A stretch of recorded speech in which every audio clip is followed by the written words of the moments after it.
Hello दोस्तों, मैं आपका दोस्त आपका मेंटो वीके सर। दोस्तों, यूट्यूब चैनल के इस प्लेटफॉर्म पर आप सभी का स्वागत है। जैसा कि दोस्तों हम जानते हैं कि हमारा टॉपिक चल रहा है some adverbs and conjunctions.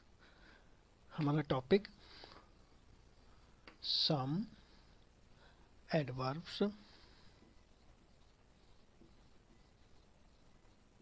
And conjunction,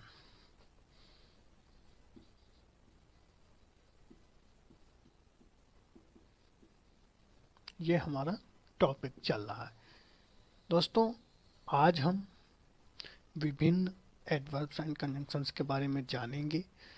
होता क्या है कि कुछ एडवर्ब्स ऐसे होते हैं जिनका मतलब भाव या रूप या उसका कह सकते हैं कि भावार्थ एक होता है, लेकिन हमको स्पीकिंग या राइटिंग लैंग्वेज दोनों में हमको पता नहीं होता है कि कब किसका कैसे प्रयोग होता है। तो आज हम उसी टॉपिक पर बात करने वाले हैं और समझेंगे कि हम उनकी पोजीशंस क्या होती हैं, उनका हम प्रयोग कैसे करते हैं। तो सबसे पहले हम अगर बात करें तो एडवर्ब्स की करते हैं, जैसे आल्सो, एज वेल, और हमारा होता है एक टू, और इवन, और पांचवा हमारा होता है आइदर।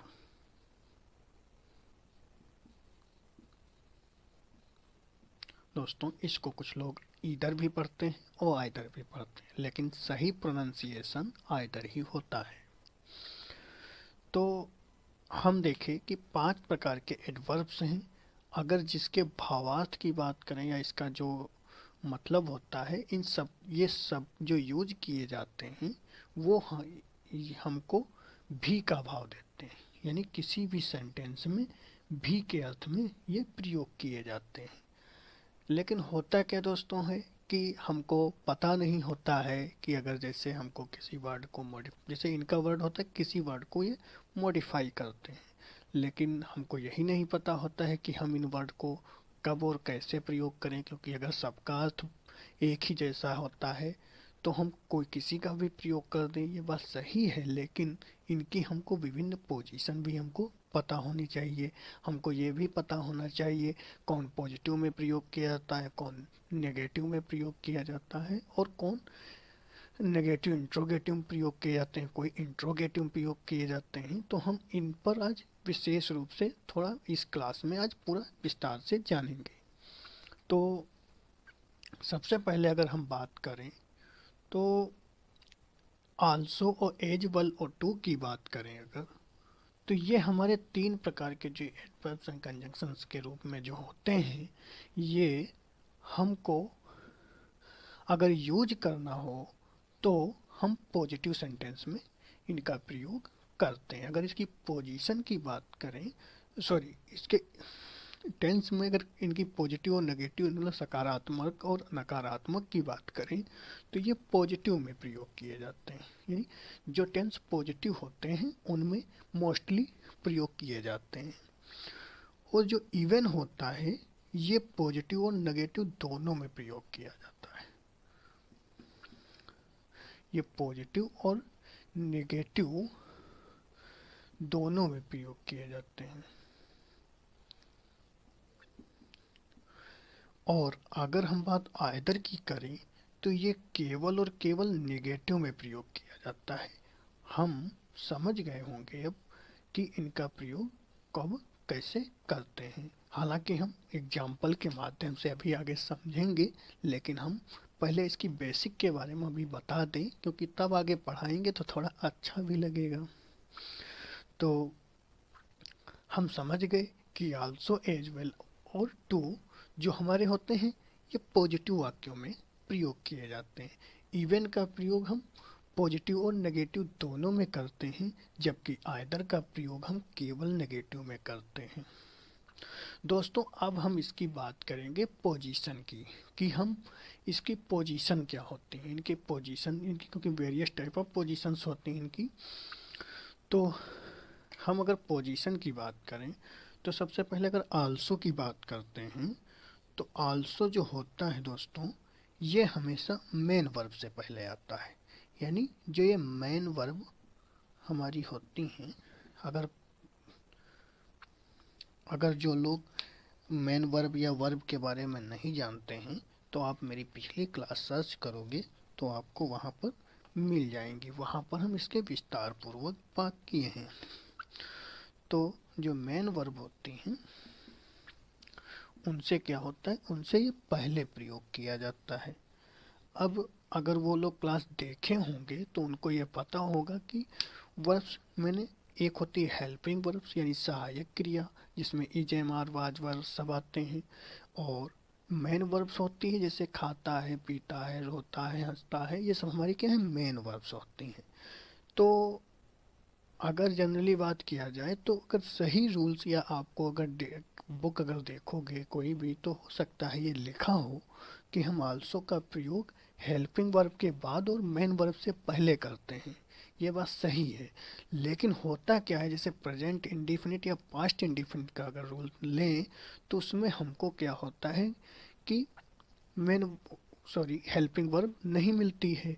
तो हम इस चीज़ से कंफ्यूज ना हो इसलिए हम यहाँ पर बताएं, क्योंकि मेन वर्ब से पहले आएगा। तो यानी मेन वर्ब से पहले आएगा तो मेन वर्ब हमेशा किससे पहले आती है, हमेशा हेल्पिंग वर्ब के बाद आती है मेन वर्ब। और मेन वर्ब से पहले हेल्पिंग वर्ब आता है, लेकिन हमने ये बताया कि आल्सो का प्रयोग हमेशा मेन वर्ब से पहले होता है, यानी हेल्पिंग वर्ब के जस्ट बाद हो जाएगा।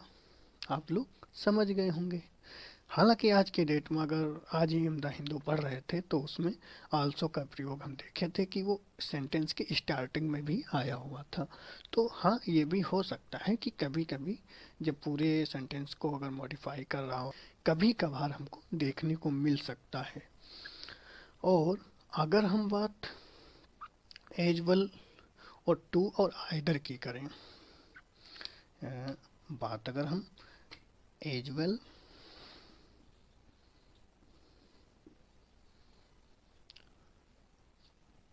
टू और आइदर की करें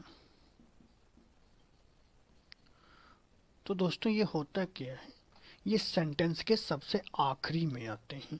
यानी ये जो एज वेल हुआ, टू हुआ, आइदर हुआ, अगर कोई भी सेंटेंस है, अभी हम इसको एग्जाम्पल के माध्यम से समझेंगे। आप लोग पहले इसे अच्छे से समझ लीजिए, फिर हम वहाँ पर अभी नोट ना करिएगा। नोट लोग जो कर रहे हों केवल समझने का प्रयास करें कि एज वेल और टू, आइदर, ये तीन चीज़ें जो होती हैं, ये तीन एडवर्ब्स जो होते हैं वो सेंटेंस के सबसे लास्ट में जाते हैं। यानी वो सेंटेंस के लास्ट में होते हैं।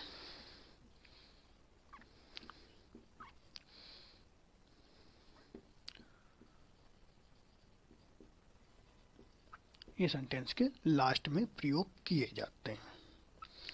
लेकिन अब बात अगर इवन की पोजीशन की करें तो दोस्तों इवन जो होता है हमारा, इवन का प्रयोग हम अगर इसकी पोजीशन की बात करें तो इसकी पोजीशन हमेशा सेंटेंस से पहले आती है। मतलब सेंटेंस अगर स्टार्ट करना होता है तो सेंटेंस से स्टार्ट करने से पहले हम इवन का प्रयोग करते हैं। सेंटेंस के स्टार्ट से पहले तो हम इवन का प्रयोग करते हैं। तो हम यहाँ तक समझ गए होंगे कि आल्सो, एज वेल और टू ये हमारे, अगर इसकी सकारात्मक और नकारात्मक की बात करते हैं जब, तो ये पॉजिटिव सेंटेंस में यानी सकारात्मक में प्रयोग किए जाते हैं। इवन ऐसा वर्ब है जिसकी पॉजिटिव और नेगेटिव दोनों में प्रयोग किया जा सकता है। आइदर का केवल और केवल मतलब नेगेटिव में ही प्रयोग किया जाता है। और आल्सो मेन वर्ब से पहले और हेल्पिंग वर्ब के बाद इसका प्रयोग किया जाता है अगर इसकी पोजीशन की बात करते हैं। अगर एज वेल है जो टू आइदर की बात करें तो ये सेंटेंस के सबसे आखिरी में जाते हैं। और इवन जो होता है सेंटेंस से स्टार्टिंग से पहले इसका प्रयोग किया जाता है। लेकिन आप लोग एक चीज़ और नोट कर लीजिए कि इवन का प्रयोग कभी भी नेगेटिव इंट्रागेटिव में नहीं होता है। यानी नेगेटिव इंट्रा, अभी हम समझेंगे इसको आगे, इसका प्रयोग कभी भी नेगेटिव इंट्रोगेटिव में नहीं होता है। नेगेटिव इंट्रोगेटिव या इंट्रोगेटिव में नहीं होता है, यानी प्रश्नवाचक वाक्यों में हम इवन का प्रयोग नहीं करते हैं।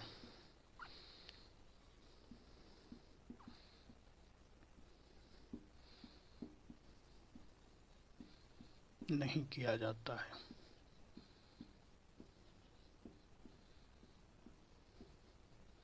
हम समझ गए होंगे कि इसका प्रयोग कभी भी नेगेटिव इंट्रोगेटिव नहीं होता है, यानी चाहे वो इंट्रोगेटिव यानी प्रश्नवाचक वाक्य हो, चाहे वो नकारात्मक प्रश्नवाचक वाक्य हो, इसका प्रयोग हम केवल और केवल नेगेटिव या पॉजिटिव में करेंगे और सेंटेंस की शुरुआत में करेंगे, लेकिन इंटरोगेटिव में हम इसका प्रयोग नहीं करते हैं।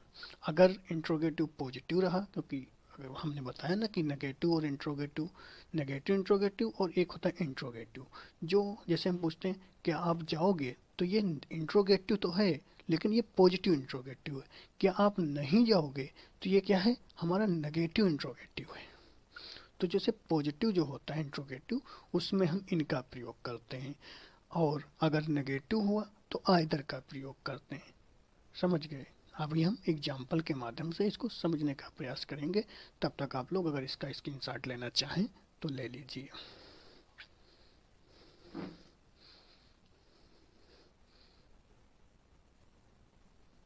जैसे अगर हम इसके, अब एग्जाम्पल की बारी आई है और हम एग्जाम्पल के माध्यम से इसको बेटर समझने का प्रयास करते हैं। तो सबसे पहले हम पॉजिटिव के एग्जाम्पल लेते हैं कि पॉजिटिव के एग्जाम्पल मतलब पॉजिटिव सेंटेंस के एग्जाम्पल होंगे, जिसको हम बारी बारी क्रमशः समझेंगे। तो जैसे एक एग्जाम्पल लिया कि मैं भी अच्छा हूँ, मैं भी अच्छा हूँ।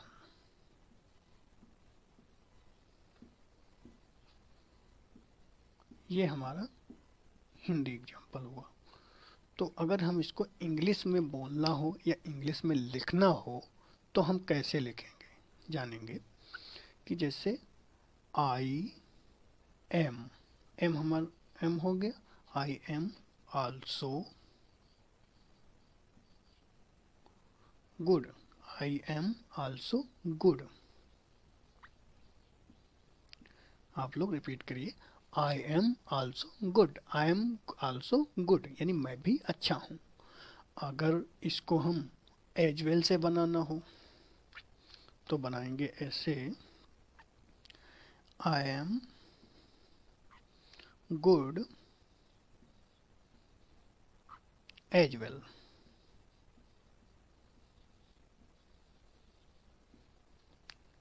आई एम गुड एज वेल। और अगर हमको टू से बनाना हो तो I am good too, I am good too, I am good too, यानी मैं भी अच्छा हूँ। और अगर इवन से बनाना हो तो हम क्या बनाएंगे, इवन आई एम गुड, मैं भी अच्छा हूँ। इवन आई एम गुड, मैं भी अच्छा हूँ। तो हमने क्या देखा, क्योंकि इवन का प्रयोग हमने अभी बताया है पीछे कि हम नेगेटिव और पॉजिटिव दोनों में कर सकते हैं, समझे। लेकिन ईदर का प्रयोग हम कभी भी पॉजिटिव नहीं करेंगे। अभी जब हम नेगेटिव की इसके बात करेंगे तो हम वहाँ पर ईदर के बारे में बताएंगे, लेकिन हम समझने का प्रयास करते हैं। जैसे मैं भी अच्छा हूँ, आई एम आल्सो गुड, मैंने आल्सो की पोजीशन की जब बात की थी तो हमने बताया था कि गुड हमारा क्या है, ये मेन वर्ब है, और इससे पहले हमने क्या किया, आल्सो का प्रयोग किया। समझ गए? और I am good as well, तो हम यहाँ पर देखें कि एज वेल का प्रयोग सबसे लास्ट में सेंटेंस के होता है, तो ये सबसे लास्ट में चला गया। I am good as well. I am good too, too भी हमारा क्या होता है, सेंटेंस के लास्ट में प्रयोग किया जाता है, तो आई एम गुड टू। लेकिन इवन का प्रयोग हमेशा हम सेंटेंस से स्टार्टिंग में करते हैं, तो हम यहाँ पर देखें कि आई एम गुड, तो इवन आई एम गुड का प्रयोग किया गया है। दोस्तों, हम यहाँ तक समझ गए होंगे और इसकी पोजीशन भी समझ गए होंगे कि टू और एज वेल का प्रयोग हमेशा लास्ट में किया जाता है, और क्या होता है कि आल्सो का प्रयोग हम हेल्पिंग वर्ब के बाद और मेन वर्ब से पहले करते हैं। इवन से हम सेंटेंस की स्टार्टिंग करते हैं। हम इतना समझ गए होंगे, आप लोग इतना नोट कर लीजिए। फिर हम इसका एक और एग्जांपल बता दें।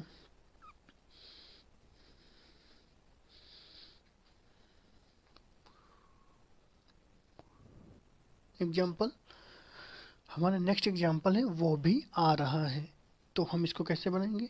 He is also coming. He is also coming यानी वो भी आ रहा है।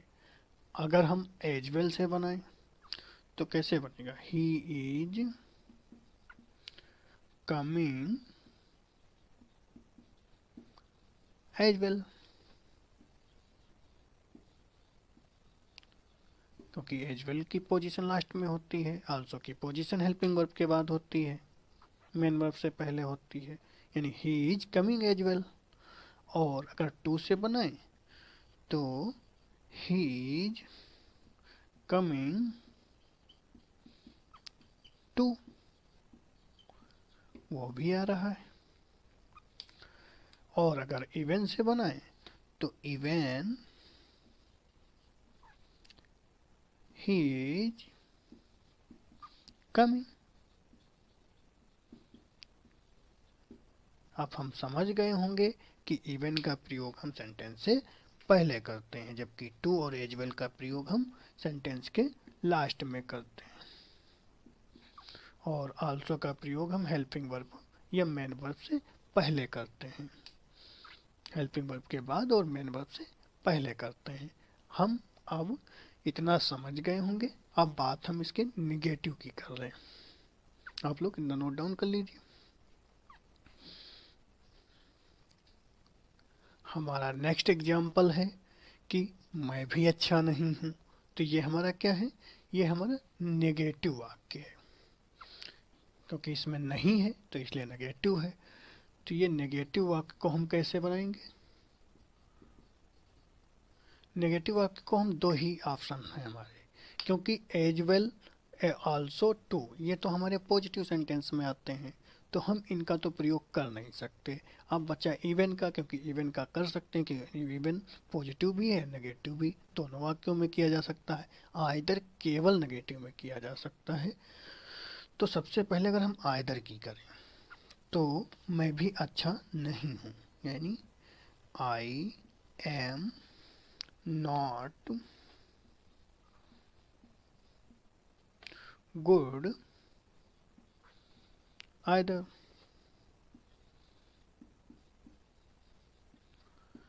आइदर को हम पीछे जाने हैं कि आइदर का प्रयोग हम सेंटेंस के लास्ट में करते हैं। तो I am not good either.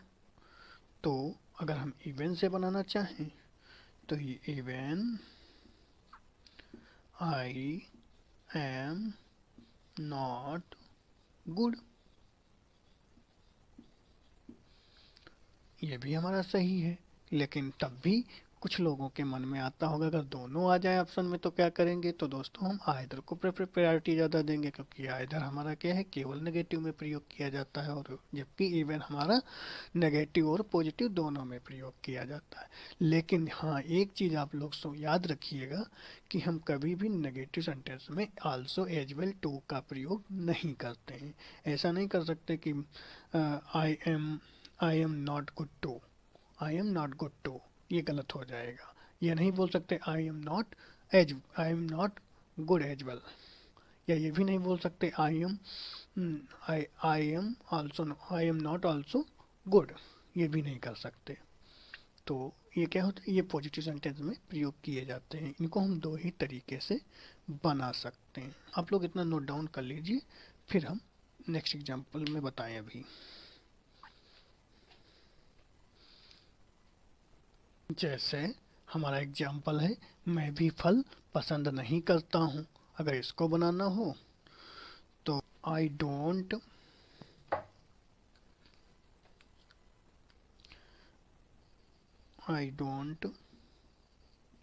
Like fruits. I don't like fruit. I don't like fruit either. Either को हम जानते हैं, तो हम जानते हैं कि आइदर का प्रयोग हम क्या करते हैं, सेंटेंस के लास्ट में करते हैं। और इसको हम इवन से बनाना चाहें तो बनेगा even I don't like fruit,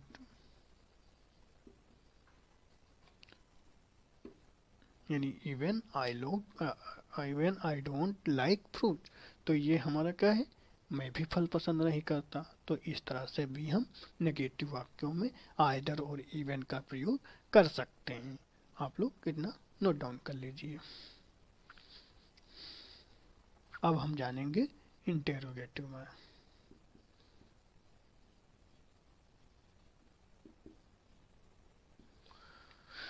तो इंटेरोगेटिव में हम समझेंगे कि हम इवन का प्रयोग तो नहीं कर सकते, लेकिन बाकी हम प्रयोग कर सकते हैं। जैसे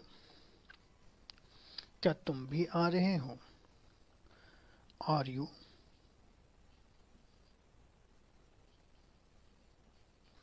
are you coming, are you also coming,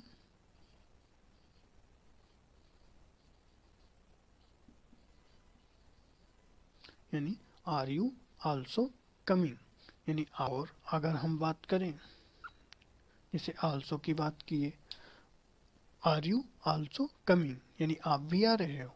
अगर एज वेल की बात करें तो आर यू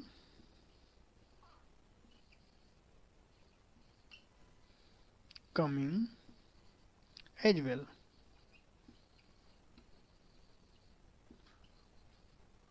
तो आप भी आ रहे हो यानी are you coming as well. अगर हम टू से भी बना सकते हैं इसको, are you coming too, are you coming too यानी आप भी आ रहे हो या क्या तुम भी आ रहे हो। तो हम इस तरह से बने। अगर हम इसको इवन से बना देंगे तो ये वाक्य गलत हो जाएगा। ये नहीं करेंगे कि इवन आर यू कमिंग, क्योंकि इवन से हमारा इंट्रोगेटिव वाक्य नहीं बनता है। और आइदर से नहीं बना सकते, क्यों? क्योंकि आइदर से बनाने के लिए इसमें हमको नॉट की ज़रूरत पड़ेगी, जो कि इसमें नॉट नहीं है, इसलिए हम आइदर का प्रयोग नहीं कर सकते। अगर एग्जाम्पल अगर दूसरा लें, क्या तुम भी, क्या तुम भी वहाँ थे, वहाँ थे, इसको हम नेगेटिव, ये हमारा क्या है, क्या तुम भी वहाँ नहीं थे, क्योंकि हमको नेगेटिव बनाना है। क्या तुम भी वहाँ नहीं थे,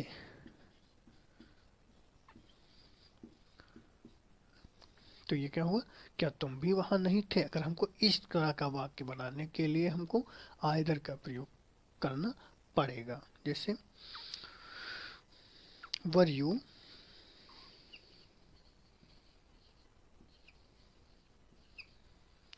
नॉट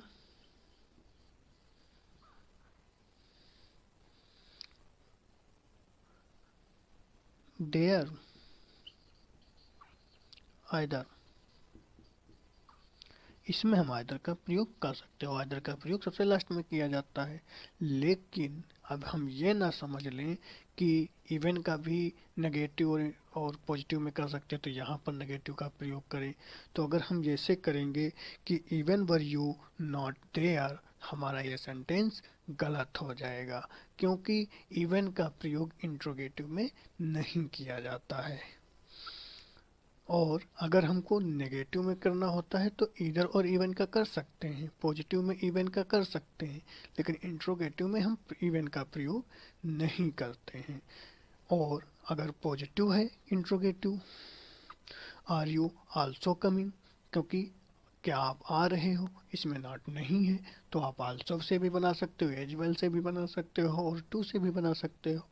और आल्सो, एज वेल और टू, आल्सो की पोजीशन की बात करें तो ये मेन वर्ब से पहले आता है।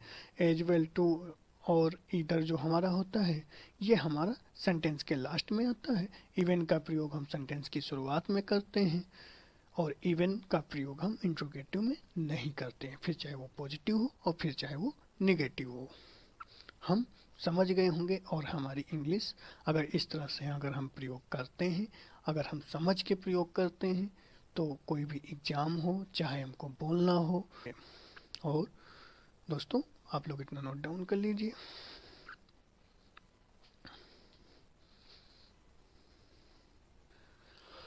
उम्मीद है कि दोस्तों वीडियो अच्छी लगी होगी। और दोस्तों अगर वीडियो अच्छी लगी हो तो प्लीज़ कमेंट बॉक्स में बताइएगा। और हाँ दोस्तों, उन लोगों से मैं एक छोटी सी रिक्वेस्ट करना चाहूँगा, जो लोग अभी तक चैनल को सब्सक्राइब नहीं किए तो प्लीज़ सब्सक्राइब कर लें और बेल आइकन को प्रेस करना ना भूलें, जिससे आने वाला हर एक कंटेंट की नोटिफिकेशन आपको टाइमली मिलती रहे। और दोस्तों एक रिक्वेस्ट भी करना चाहूँगा कि जो लोग वीडियो को पूरा देखते नहीं या स्किप कर देते हैं, तो उन लोगों को कोई भी बेनिफिट नहीं मिलने वाला है, क्योंकि अगर कुछ चीज़ें जाननी हैं तो आपको धैर्यपूर्वक उसको पूरा क्लास करनी पड़ेगी उसके लिए। Thanks for watching this video and till then take care, meet you next video.